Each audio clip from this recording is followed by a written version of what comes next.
Next up, Group 7A, 1981 to 1991 FIA IMSA GTP and GTO cars. These boys are quick. Let me tell you, you'll see some speeds easily, I believe, in the 140s coming up this start-finish straightaway.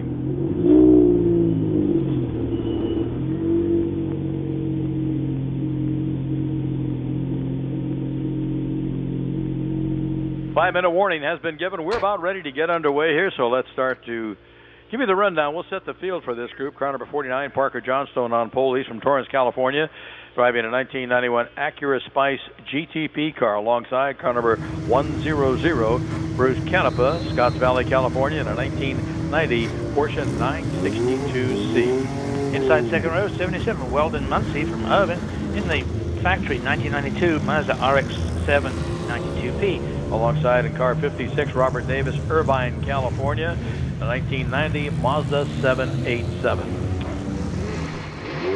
And as you can hear in the background, they have started the pace lap. Pace lap is on course. Looking at your pole sitter, car number 49, that's Parker Johnstone in that 1991 Acura Spice GTP Light. This is the 1991 to 1993 Manufacturers and Drivers Championship car.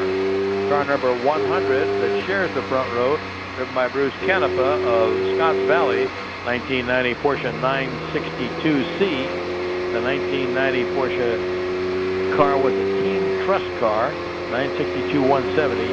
Team Trust, one of the last Porsche factory 962s built, ordered by the Japanese racing team, was constructed by Porsche as a complete rolling chassis built by the factory to FIA World Sports Car Championship configuration. After its completion, it was sent to Japan in 1991. The motor was sent separately. But they've come together here. That's right. Parker Johnstone is back actually in his old car, in which he won those championships. Did a lot for Honda, winning a lot of races. I think got awarded with a Honda dealership up in Oregon, probably up in Woodinville. Actually, yes, Wilsonville. Yeah, exactly. Wilsonville on this first.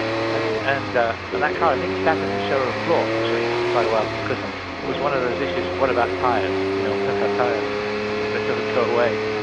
But yeah, Johnstone went from IMSA racing in these cars. He actually was drove in the kart championship auto racing teams. Competed in Indianapolis. Did the kart series for a couple of years before he retired. It would be one of the most fun interviews too. Yeah, great interview. Very articulate, good sense of humor. And a good driver. One of the deals with this car being back here this time is it's part of Acura sort of relaunch of the NSX and all the rest of it, and so that they want to get some attention. Isn't there an NSX down on their display at Automotive Alley? I haven't had a chance to go down there, but I certainly want to pop by and see if in fact it is there. I believe so. It's a lot more radical than the last car. But what better way to actually say, hey, we're back, than to pony up a car that actually was a winner back in the day. Boy, look at that group. Base car lights are out. You got the Acura GTP and the 962 in the front row, and right behind them you've got the Mazda RX-7 92 prototype driven by Weldon Muncie, and then another Porsche 962 driven by George Nacken. Impressive first pair of rows. Pace car is out. Here comes your field. Makes the left-hander in turn 11.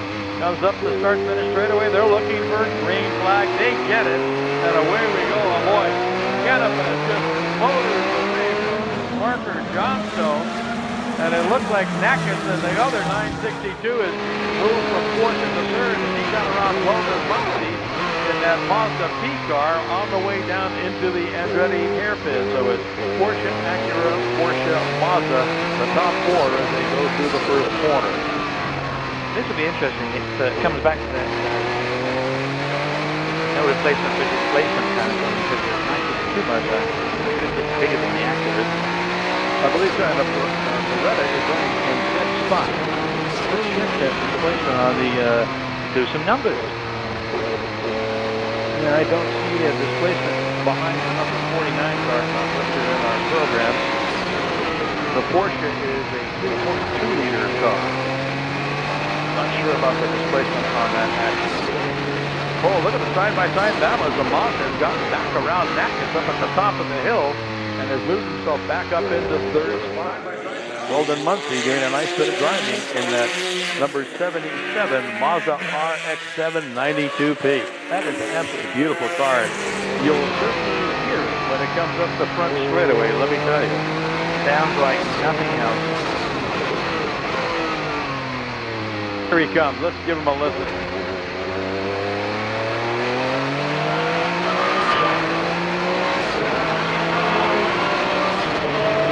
Like Muncie hit about 144. They went up the start-finish straightaway in that Mazda.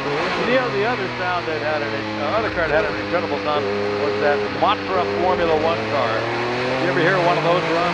Just an unbelievable shriek. It's a B12, I believe. Never listening to that car down in Long Beach as it came up the street between the city buildings with that echo and reverberation. Pretty impressive sound, but it's Canepa out front in the 962 Parker Johnstone, second in the number 49 Acura GTP car, then Weldon Muncie Mazda GTP 77, third Nakas in the other 962 81, fourth Peter Nugget in the Chevrolet Beretta car number 3 running fifth, Robert Davis sixth in 56, Jeremy Barnes 62, 7, Ken Epson in that Pontiac Firebird number 53 running 8th, and it's Bill Auckland in 33A, and Steve Millen completes the top 10 in his top 10 car number 75.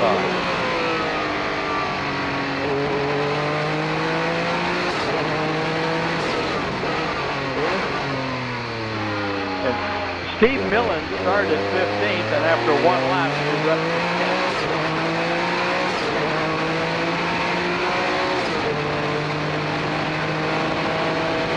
Isn't that one of those things about once a hot shoe, always a hot shoe? Oh, looks like we're going to end up with another safety car situation because of car 55 stopped in a hazard position, evidently a mechanical problem for that car. It's parked in a hazardous spot. We're going to have to go out and retrieve him. That's David Doyle in an 82 Pontiac Trans Am.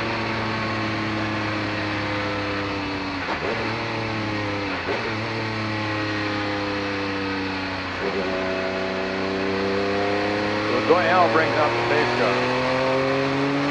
Looks like Millen's still passing cars.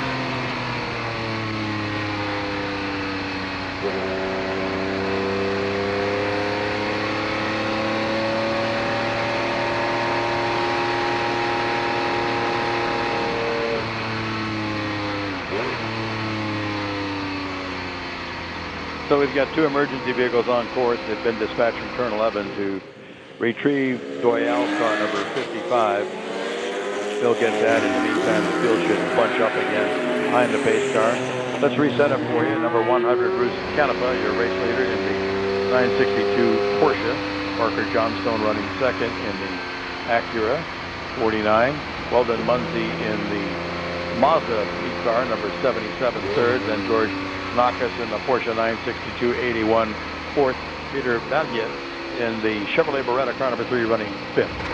It's a great shot head on as we got him coming up the front straight.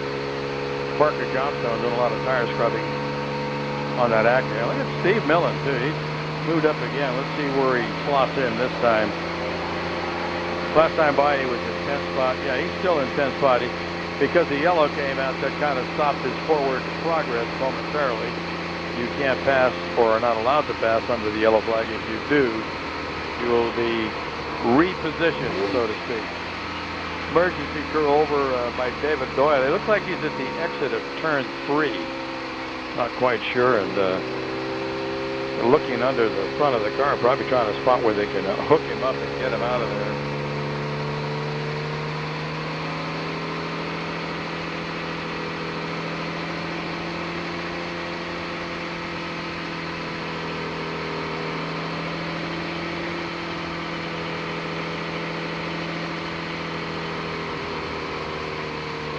Okay, and as a result of the pace car situation, the cars are cording up. Evidently, somebody was taking care of business.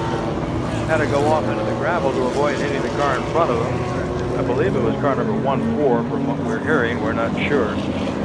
He's buried in the gravel trying to get out, just digging himself in deeper. I believe that's Steve Zlotkin.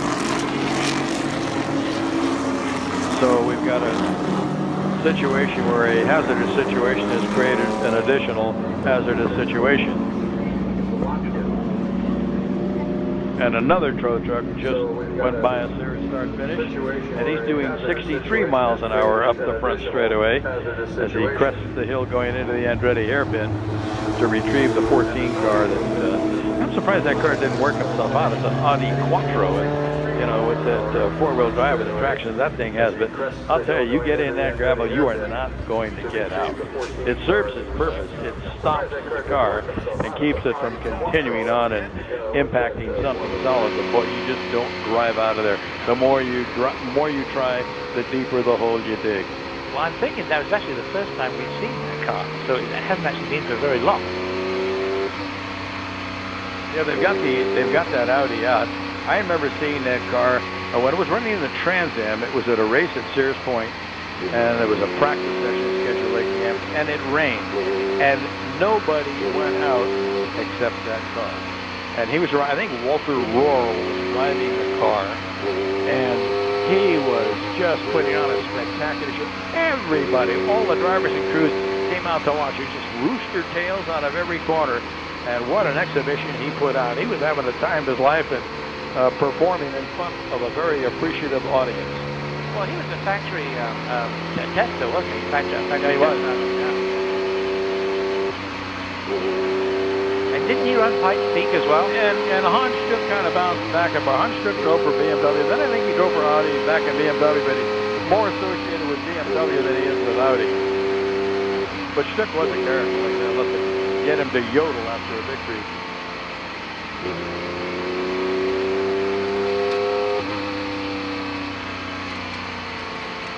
Well, we've got the Audi out, and now we just need to get David Doyle's Pontiac Trans Am out, and then we can go back to green flag racing. We're about 8.5 minutes into a 20-minute race.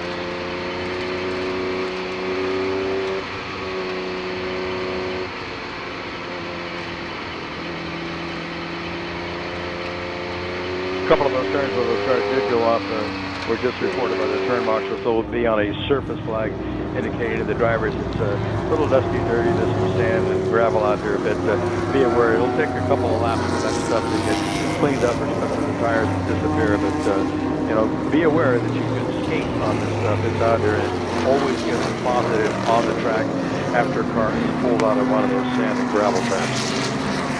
Tire scrubbing going on. There's an indication to me that they must be getting the word that we're getting ready to go green. We'll wait until we hear that officially over course communications.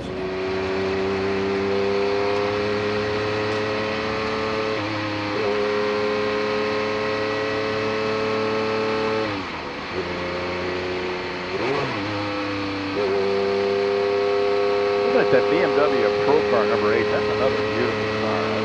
You get a chance to get a look at that one. Give it a look, see. Number 8, BMW M1 Pro Car. Before they do go green, let's put them up for you again. Bruce Canepa leading in car number 100. That's the Porsche 962. I believe the last one built. Parker Johnstone in car number 49. That's that Acura Spice Light. Number 77, Walter Muncie in the Mazda GTP car. George Crockett, 4th in car 81. Another Porsche 962. And Peter Dungiet in car number 3. That's a Chevrolet Beretta. That's your top 5.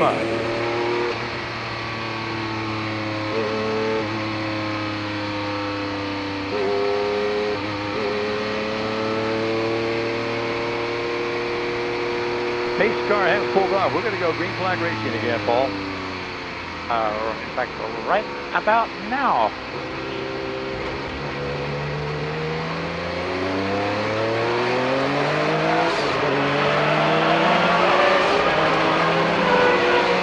Keep your eye on Muncie as he dives inside of Parker Johnstone, trying to get up into second spot, and he was second, but Johnstone drove right around the outside of him and took the position back as they went into the Andretti hairpin. Impressive piece of driving. interesting though, because Muncie has the legs on it. Muncie catch Canepa, so that's really going to be the race. Yeah, Muncie was able to easily out-accelerate him. He had the inside there, which is where you would protect if you're in that corner, but Johnstone was able to drive around it on the outside, which usually doesn't happen. The good part about that is you can do it and stay there. You're on the inside for the next part of that turn. But the key is to stay there and keep the car on track without leaving the asphalt and going off into the dirt. Well, and getting the pebbles on the outside there too. All the stuff that's basically being thrown that way.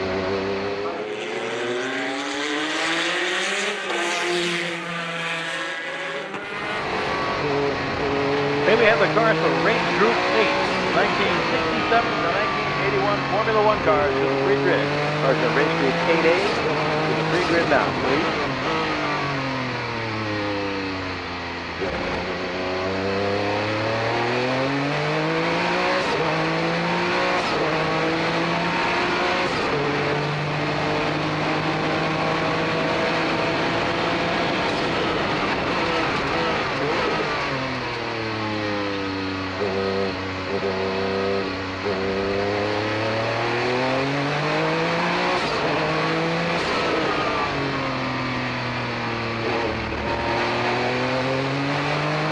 We've got a change in the top five. Maljet in that Beretta has moved up in the fourth spot in car number 3. I don't know who dropped down, but Naka's now dropped back to fifth in that number 81 Porsche 962. He was running third for a while for Weldon Muncie, and in the Mazda GTP car 77 has gotten around in, as well as the Chevrolet Beretta car number 3. Naka's now dropped to fifth in that 81 car, but with Canepa leading in 100 and Parker Johnstone second in car 49. And Johnstone trying to stop Canepa. I don't know if he can pull it off, but at least he's staying in contact. He's fairly close, about 2 to 3 car lengths back as they come off the hill now. Go through turn 10. They're just now heading into turn 11. I think the horsepower problem is always going to be exacerbated by the main straightaway.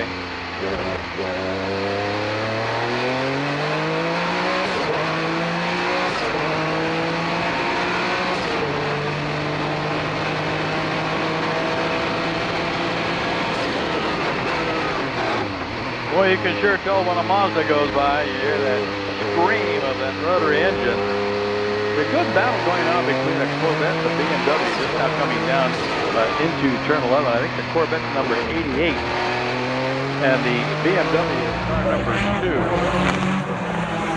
Miller looks like he's dropped out. Okay, yeah, he really has. Yeah. That battle between the 88 and 2 is the 15th overall, but it's a pretty fierce one. They're having a good go. Canepa, Johnstone, Muncie, Maljet, and Naka still the top 5 merchants there. Jeremy Barnes 6th in car 62. Then it's Robert Davidson 56. Ken Emerson 8th in car 53. Don Monroe was 9th in 33A. And Chris Liebenberg 10th in car 15.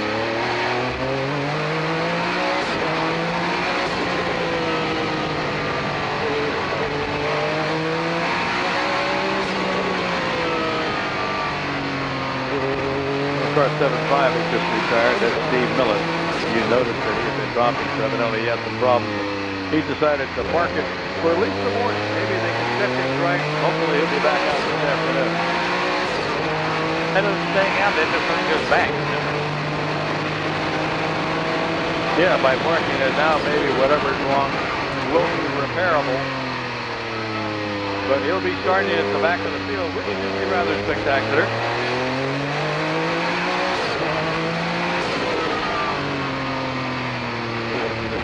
That battle between the Corvette and the BMW I talked about before. Oh, now he's fighting with car number 76. That's Ron Triple. David Donahue in that BMW car number 2 that we've been talking about.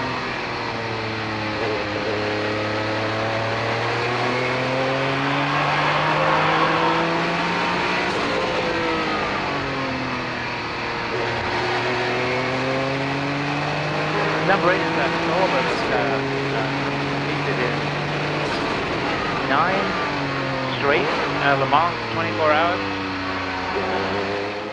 Has actually finished 12th in one occasion. So something like the most number of Le Mans 24 hours that anybody's ever managed to run one car in.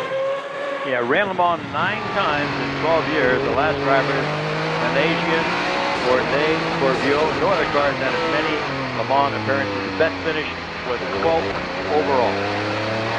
Respectable.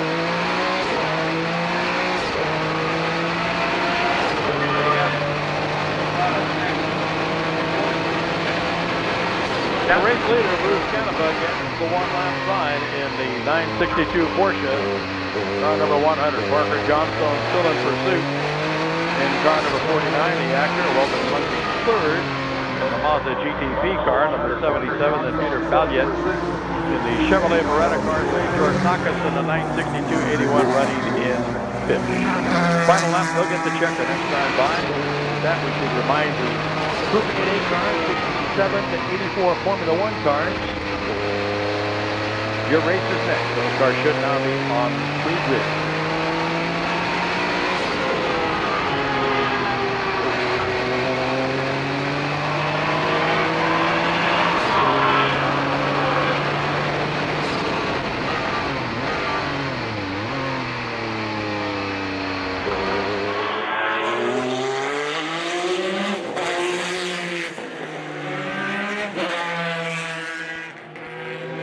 David Downey was called at the pit. That's unusual. On the final lap, he has made a pit stop.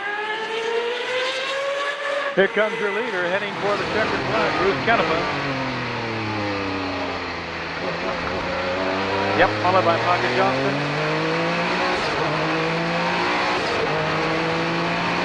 And Weldon Muncie in third place in the Mazda. Just put a lap on the Buick before the start-finish line.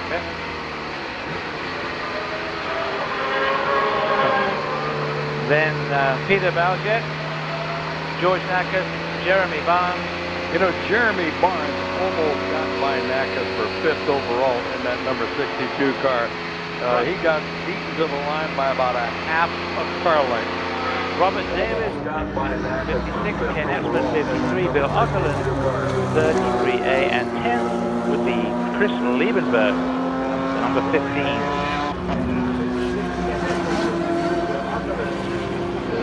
So actually that restart kind of revitalized that race, otherwise it just would have been a runaway for Canepa in that 962, wouldn't it?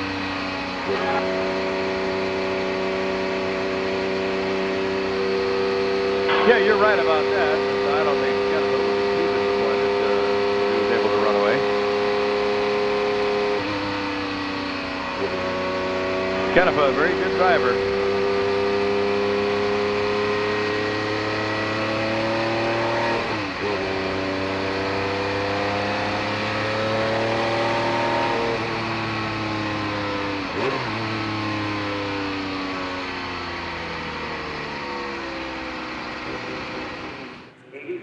Formula One car,